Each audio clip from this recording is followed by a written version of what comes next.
ॐ अज्ञानतिमिरान्धस्य ज्ञानञ्जनशलाकया चक्षुरुन्मिलितं येन तस्मै श्रीगुरुवे नमः। नमो विष्णुपादाय राधिकाय प्रियात्मने श्रीमद्भक्तिवेदान्त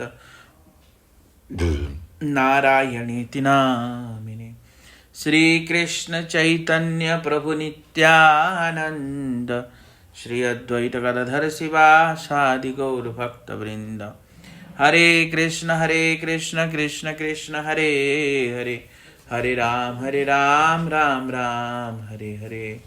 मैं सर्वप्रथम अपनी गुरुपाद पद्म परम आराध्यतम नित्रिला प्रविष्टम ओं विष्णुपाद अष्टतर सतशी श्रीमद्भक्ति वेदांत नारायण गोस्वामी महाराज जी के चरण कमल में अनंत अनंत कोटि दंडवत अर्पण करता हूँ तथा राधा विनोद बिहारी जी के चरणों में अनंत कोटि दंडवत अर्पण करता हूँ। भगवत गीता 6 अध्याय श्लोक संख्या 15 कि युञ्जे नेबं तदात्मानं योगी नियत मानसः शान्तिं निर्वाण परमां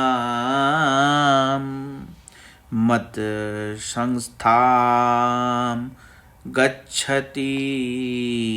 क्या कह रहे हैं?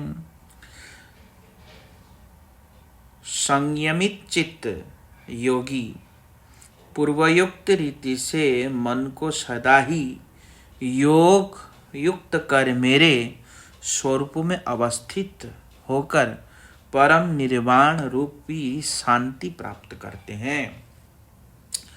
जो संयमित चित्त योगी पूर्वयुक्त रीति से मन को सदा ही योग युक्त कर, मतलब योग युक्त करके, योग मतलब क्या? भगवान से योग करके योगी क्या करेगा? अपने मन को भगवान से योग करेगा, मतलब जोड़ेगा।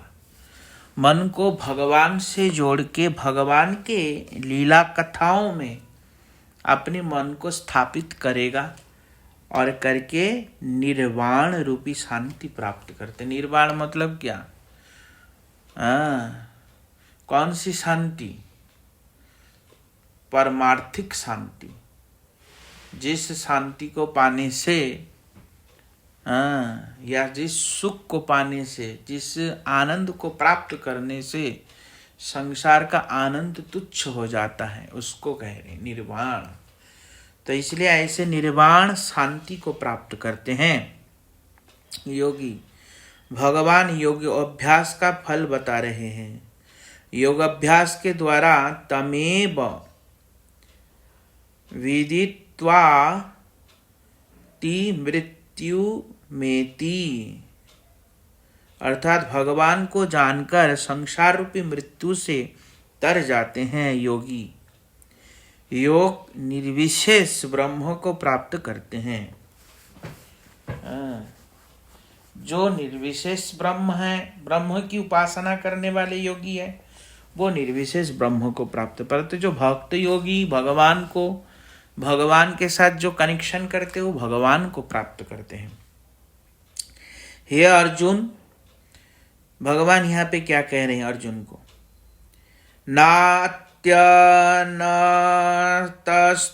योगो अस्ति न चैकान्तमनस्नतः न चाति स्वप्नशीलस्य न जाग्रतो नैव चार्जुन। क्या कह रहे हैं? च अर्जुन, हे अर्जुन, न तो अत्याहारी का, न अत्यनस्तु नत्याहारी का, और न ही अनाहारी का, तथा न ही अति निद्रा परायण और न ही सदा जागृत रहने वालों का। न च अति स्वप्नशीलस्य न जाग्रतो। स्वप्नशीलस्य मतलब जो हमेशा सोता रहता है, जो हमेशा सोता है उसका, और ना हमेशा जागने वालों का योग सिद्धि होता है। उन लोगों का योग सिद्धि नहीं होता जो हमेशा जागता है या ज़्यादा खाता है या बिल्कुल निराहार रहता है। ऐसे व्यक्ति का योग सिद्ध नहीं होता। यथा योग्य भोग तथा योग्य रोग। भोग हमको उतना ही करना चाहिए जितना हमारा शरीर संतुलन ना बिगड़े। इसको कहते हैं युक्ताहार। युक्ताहार युक्ता विहार। युक्त जितना जरूरत है उतना ही करना चाहिए। साधन में सिद्धि प्राप्त करने के लिए योगी को भूखा रहने पर, क्लांत रहने पर तथा उद्विग्न चित्त रहने पर योगाभ्यास नहीं करना चाहिए। अत्यंत शीत, अत्यंत उष्ण, शीघ्रता के समय योग का अनुष्ठान नहीं करना चाहिए, अन्यथा योग की सिद्धि नहीं होती। हरिनाम करते समय, भक्ति के अंगों का अनुशीलन करते समय, विशेष रूप से भगवान की लीला कथाओं का स्मरण काल में उपयुक्त नियमों का सावधानी से पालन करना चाहिए। इसलिए हरिनाम आदि करते समय चित्त को स्थिर रखने के लिए साधकों के लिए कुछ समय निर्जन में एकाग्र चित्त से हरिनाम का अनुशीलन करना चाहिए। एकांत कर्तव्य है। एकांत में हरिनाम कुछ समय के लिए करना चाहिए साधक को। थोड़ी देर के लिए एकांत में अकेला बैठ के, कोई ना हो, दरवाजा बंद करके हरिनाम करके लीला कथाओं की चिंतन करते करते भगवान का नाम जप करना चाहिए। तो इसलिए कह रहे यथा योग्य आहार विहार करने वालों का, कर्मों में यथा योग्य चेष्टा करने वालों का तथा यथा योग्य सोने और जागने वालों का योग सांसारिक क्लेशों का हरण करने वाला होता है। जो संसार का क्लेश होता है वो क्लेश भी नष्ट होता है। जो यथा योग्य सोना, यथा योग्य खाना, यथा योग्य विहार करना, ये सब जितना शरीर में हमारा जरूरत है उतना करे तो उसको सांसारिक क्लेश से भी दूर होगा और भगवत प्राप्ति भी होगा, दोनों चीज होगा उसका।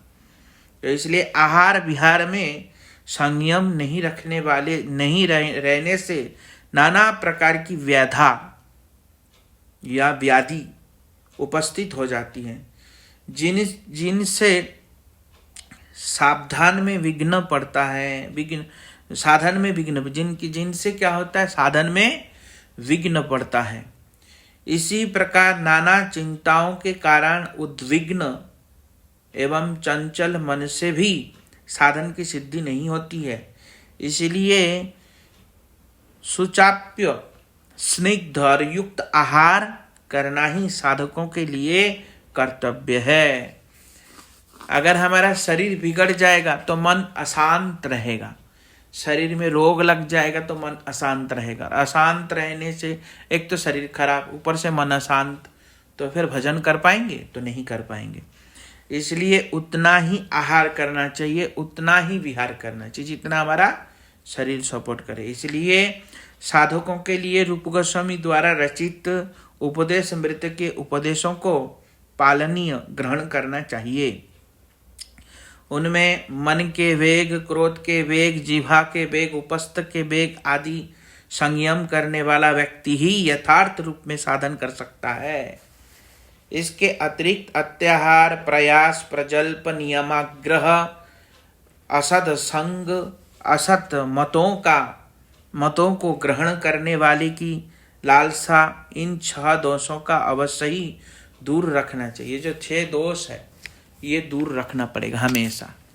असत संग करना, असत मतों को धारण करना, इधर उधर जाएंगे, देवी देवता के मत धारण कर लेंगे, कोई इधर का मत, उधर का मत, दुनिया भर के मतों को धारण करेंगे, ये अपराध है। इससे क्या होगा, भक्ति की हानि होगी, भक्ति नष्ट हो जाएगा। जब मन संपूर्ण रूप से संयमित होकर निश्चल भाव से आत्मा में ही अवस्थित होता है तब समस्त कामनाओं की स्पृहा से रहित व्यक्ति युक्त कहलाते हैं। जब मन संपूर्ण रूप से संयमित होकर निश्चल भाव में आत्मा में ही अवस्थित होता है, मन क्या होता है? आत्मा में रमण करता है। मन को संपूर्ण विषयों से हटा करके अपने आत्मा में स्थित करना चाहिए, आत्मा में केंद्रित करना चाहिए। आत्मा तो देख नहीं पा रहे तो केंद्रित कैसे करें? तो आत्मचिंतन हरिनाम के माध्यम से करना चाहिए। कैसे? हरिनाम से प्रार्थना करना चाहिए, हे प्रभु मैं कौन हूँ, मैं नहीं जानता। हे प्रभु, हे नाम प्रभु, आप कब कृपा करेंगे मेरे ऊपर। इस प्रकार आत्मचिंतन, इसी को कहते हैं आत्मचिंतन।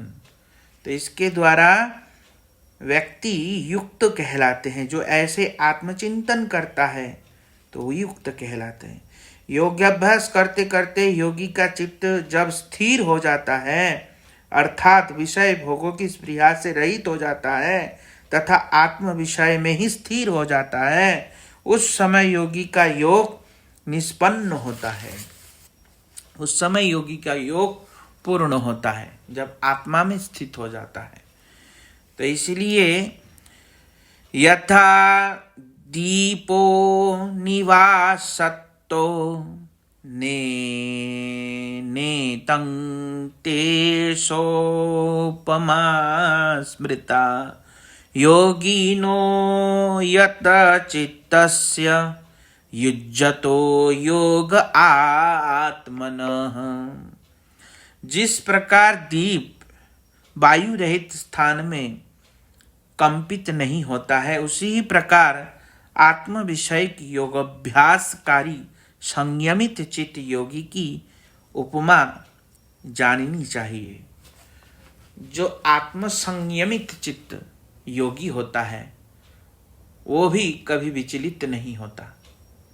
इसलिए आत्म संयमित योगी बनना चाहिए, योग अभ्यास करना चाहिए, नहीं तो चित्त चंचल हो जाता है। तो इसलिए कह रहे हैं जिस अवस्था में चित्त योगाभ्यास द्वारा संयमित होकर विषयों से विरक्त हो जाता है, जिस अवस्था में विशुद्ध चित्त द्वारा आत्मा का दर्शन करते करते वे आत्मा में ही तुष्ट होते हैं, जिस अवस्था में वे केवल बुद्धि द्वारा ग्रहणीय इंद्रियातीत नित्य सुखों का अनुभव करते हैं, जिस अवस्था में स्थित होकर आत्म स्वरूप में भ्रष्ट नहीं होते हैं, जिस लाभ को आत्म सुख को प्राप्त कर अन्य लाभों को उससे अधिक नहीं मानते हैं, और जिस अवस्था में अवस्थित होकर गुरुतर भयानक दुख से भी अभिभूत नहीं होते हैं, उस अवस्था को सुख दुख के संपर्क से रहित योग, सुख दुख के संपर्क से रहित योग के नाम से जानो। योगी उस योग का अभ्यास धैर्य पूर्वक या धैर्य युक्त चित्त द्वारा संकल्प से उत्पन्न होने वाली समस्त कामनाओं का संपूर्ण परित्याग कर मन के द्वारा सभी दिशाओं से इंद्रियों को संयमित कर साधु शास्त्र के उपदेश अनुसार निश्चय पूर्वक करेंगे। धैर्य युक्त बुद्धि द्वारा मन को आत्मा में स्थिर कर क्रमशः विरक्त होंगे और कुछ भी चिंता नहीं करेंगे। कैसे कह रहे हैं? जिस अवस्था में चित्त योगाभ्यास द्वारा संयमित होकर विषयों से विरक्त हो जाए, जब हमारा चित्त संसार से विरक्त हो जाता है, जिस अवस्था में जब हमारा साधन कैसा हो रहा है हमको कैसे पता चलेगा? हमारा संसार से जब चित्त उखड़ जाए, हमारा संसार में जब मन नहीं लगे तो मन कहाँ लगेगा? मन का स्वभाव है कहीं ना कहीं लगना। तो मन तब कहाँ लगेगा? तो मन जिस अवस्था में शुद्ध चित्त द्वारा आत्मा का दर्शन करते करते करते वे आत्मा में ही तुष्ट होते हैं, तब हमारा मन आत्मा के दर्शन में संतुष्ट लाभ करता है। ये कब होगा? भावावस्था में जाके होगा, अभी नहीं होगा। तो इसलिए आत्मदर्शन, आत्मा का दर्शन भावावस्था में होता है। तो उस भाव को प्राप्त करने के लिए संसार से विरक्त तो होना ही पड़ेगा। तो संसार से विरक्त होने का अभ्यास क्या है? हरिनाम। बिना हरिनाम के संसार से हम विरक्ति लाभ नहीं कर सकते। हरिनाम और गुरु जी जो मंत्र देते हैं, उन मंत्रों के माध्यम से संसार का नाश होता है। इसलिए कहा कृष्णेर मंत्र है संसारेर मोचन। कृष्ण मंत्र प्राप्त करने से संसार का नाश होता है, और संसार नाश होने के बाद जय राधा रमण बिहारी की जय।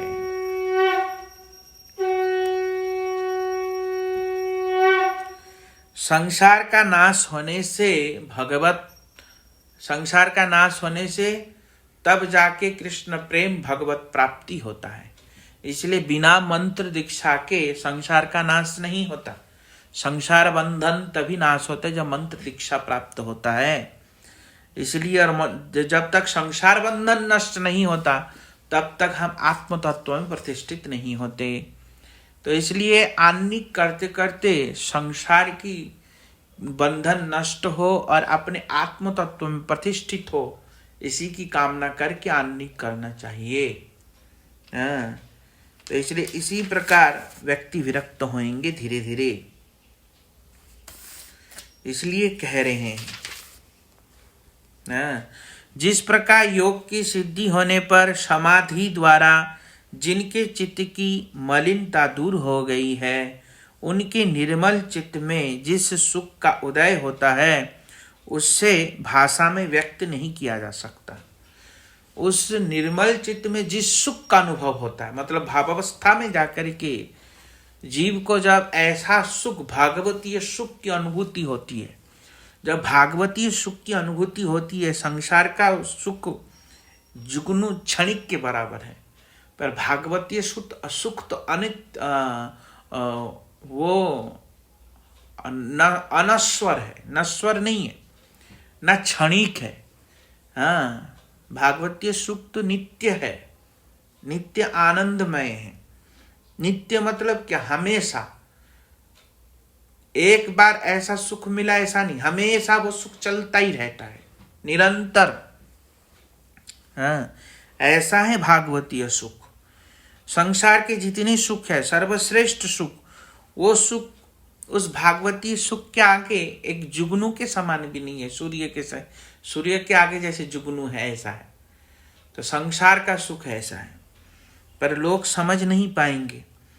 जिस प्रकार योगाभ्यास द्वारा क्रमशः विषयों से विरक्त होने से चित्त समस्त जड़ विषयों से संयमित हो जाता है, और तब समाधि अवस्था में अवस्थित होती है, उस अवस्था में परमात्मा का अंतकरण द्वारा परमात्मा का दर्शन कर उससे उत्पन्न सुख का अनुभव करते हैं। पतंजलि मुनि ने जिस दर्शन शास्त्र का प्रकाश किया है, वही शुद्ध अष्टांग योग विषयक शास्त्र है। इसके अर्थों को न समझने के कारण ही इसके टीकाकार गण ने इस प्रकार कहते हैं कि वेदांतवादी गण आत्मा के चिदानंद तत्वमय को ही मोक्ष कहते हैं, किंतु यह अयुक्त गलत है। क्योंकि यदि कैवल्य अवस्था में आनंद को माना जाए तो संवेदन रूप द्वैत भाव को स्वीकार करने के कारण कैवल्य की हानि होगी। पतंजलि मुनि ऐसा नहीं कहते।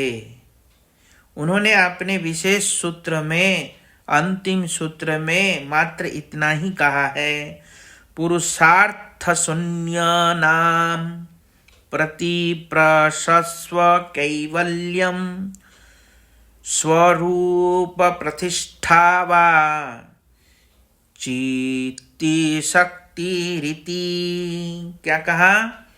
अर्थात जब धर्म, अर्थ, काम और मोक्ष इन चारों पुरुषार्थों से रहित होने पर समस्त गुण क्षणिक विकार उत्पन्न न करे, तभी चिद धर्म का कैवल्य होता है।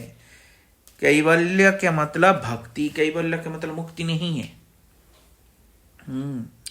समस्त गुण क्षणिक उत्पन्न न करे, तभी चिद धर्म का कैवल्य होता है। इसके द्वारा स्वरूप में उसकी अवस्थिति होती है, तभी उसे चिद शक्ति कहते हैं। सूक्ष्म स्वरूप में विचार करने पर यह स्पष्ट होता है कि पतंजलि ने चरम अवस्था में आत्मा के गुणों का ध्वंस स्वीकार नहीं किया है। आत्मा के गुणों का ध्वंस स्वीकार नहीं किया। आत्मा के गुण नहीं, निराकार निर्विशेष है, ऐसा स्वीकार नहीं किया है, बल्कि केवल गुणों के अविकार तत्व को स्वीकार किया है। गुणों के अविकार तत्व को स्वीकार किया मतलब चित्त शक्ति शब्द का तात्पर्य चित्त धर्म होता है। अविकार तत्व के रूप दूर होने पर स्वरूप धर्म का उदय होता है। जैसे अविकार तत्व दूर होने पर स्वरूप धर्म का विकार होता है। जैसे संसार के संसर्ग में आके हम अपने आप को भूल गए, मायावश हो गए, पर जब संसार बंधन नष्ट हो जाएगा तब वास्तविक में भगवान ही एकमात्र मेरे प्रभु है, भगवान ही एकमात्र मेरे सखा मित्र है, ये समझ में आएगा, तब चिद गुण आ जाएगा। तो इसलिए कह रहे प्राकृत संबंध योग में आत्मा की जो दशा होती है उसी का नाम आत्मगुण विकार है। उसके नष्ट हो जाने पर आत्मशक्ति, आत्मगुण या आत्म धर्म में जो आनंद है उसका लोप हो जाएगा। पतंजलि की ऐसी शिक्षा नहीं है। प्रकृति के विकार से रहित आनंद ही प्रतिबुद्ध उत्पन्न होता है। वह आनंद ही सुख स्वरूप है, वही योग का चरम फल है। यह बाद में प्रदर्शित होगा कि इसे ही भक्ति कहते हैं। इसे क्या कहते हैं? भक्ति। समाधि दो प्रकार की होती है। अब जैसे अगर कोई व्यक्ति कैवल्य के मतलब मुक्ति या ब्रह्म साधुज्य मुक्ति मान ले, कैवल्य का मतलब, तो कैवल्य के मतलब ब्रह्म साधुज्य मुक्ति अगर मान लिया जाए तो फिर कैवल्य मुक्ति प्राप्त होने से तो वहां सुख का अनुभूति कहाँ होगा, आनंद की अनुभूति ही कहाँ होगा। जब अनुभूति करने के लिए व्यक्ति ही नहीं बचेगा, जब उसके क्रियाकलाप का उसको अता पता ही नहीं होगा ब्रह्म साधुज्य मुक्ति में, तो आनंद की अनुभूति कैसे कर पाएगा? है? आनंद की अनुभूति तो तभी किया जाएगा ना जब वो उसको आस्वादन करने के लिए खुद होश हवास में रहेगा। अब कोई बेहोश व्यक्ति आनंद की अनुभूति कर सकता है? नहीं, उसके लिए उसको जागृत रहना पड़ेगा। अब जैसे कोई व्यक्ति को उसमें चले जाएं, क्या बोलते हैं उसको, कोमा में चले जाएं, उस समय वो प्रतिक्रिया करता है, उसका शरीर क्रिया करता है, उसके शरीर में आहार निद्रा सब कुछ होता है, पर व्यक्ति को सुख और दुख का अनुभूति होता है क्या? नहीं होता। तो ऐसे व्यक्ति को आनंद की अनुभूति कैसे हो सकती है? संभव ही नहीं है। इसलिए कैवल्य के मतलब होता है भगवत भक्ति। कैवल्य का मतलब क्या है? भगवत भक्ति ही कैवल्य है। इसलिए समाधि दो प्रकार का होती है, संप्रज्ञात और असंप्रज्ञात। सवितर्क विचार आदि के भेद से संप्रज्ञात समाधि अनेक प्रकार की होती है, किंतु संप्रज्ञात समाधि एक ही प्रकार की होती है। उस संप्रज्ञात समाधि में विषय इंद्रिय संपर्क रहित आत्म आकार बुद्धि ग्राह्य आत्यंतिक नित्य सुख प्राप्त होता है। जो संप्रज्ञात समाधि है उसमें क्या प्राप्त होता है? आत्म विकार बुद्धि ग्राह्य आत्यंतिक नित्य सुख प्राप्त होता है। आत्यंतिक मतलब अत्यधिक नित्य सुख की प्राप्ति होती है। जिस विशुद्ध आत्म सुख में स्थित योगी का चित्त तत्व से और विचलित नहीं होता है, ऐसी अवस्था प्राप्त न कर सकने पर अष्टांग योग से जीव का कल्याण नहीं होता। अष्टांग योग से जीव का वास्तविक आत्यंतिक कल्याण नहीं होता, क्योंकि उसमें विभूति आदि के रूप में जो स्थावर फल है उनमें चित्त के आकर्षित होने पर योगी का चित्त समाधि सुख रूप चरम उद्देश्य से विचलित हो जाता है। इन सभी बाधाओं के कारण योग साधन के समय अनेक अमंगल घटित होने पर भय समाधि में प्राप्त सुख की अपेक्षा योगी अन्य किसी सुख को श्रेष्ठ नहीं मानते हैं। अर्थात देह यात्रा निर्वाह के समय विषयों के साथ निद्रिया